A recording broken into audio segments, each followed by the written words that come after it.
सब कहते हैं ना स्ट्रांग बनो, लेकिन ये तो कोई नहीं बताता कि कब तक स्ट्रांग बनना और कितनी बार स्ट्रांग बनना है।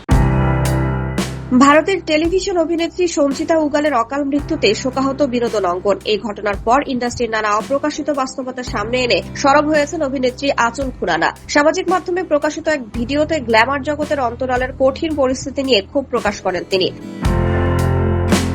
আঁচলের দাবি, টিআরপি বাড়ানোর প্রতিযোগিতা এবং বাজেট কমানোর চাপে শিল্পীদের ওপর ক্রমাগত মানসিক চাপ তৈরি হচ্ছে। তার কথায় সামান্য কারণেও অভিনেতা অভিনেত্রীদের কাছ থেকে সরিয়ে দেওয়া হয়। তিনি আরও অভিযোগ করেন, পেশাগত সুযোগ বা কাজ ধরে রাখার লড়াইয়ে অনেক শিল্পীকেই অসম্মানজনক প্রস্তাবের মুখোমুখি হতে হয়। অভিনেত্রীর কথায়, কেউ যদি শারীরিক সম্পর্কে জড়ানোর প্রস্তাবে রাজি না হন অথবা আত্মসম্মান রক্ষার জন্য প্রতিবাদ করেন, তাহলে কাজ থেকে বাদ দেওয়া কিংবা কাজের দিন কমিয়ে দেওয়ার হুমকি দেওয়া হয় তাকে। এমনকি অল্প কিছু অর্থ সাশ্রয়ের জন্য শিল্পীদের সঙ্গে অমানবিক আচরণ করা হয় বলে অভিযোগ তার।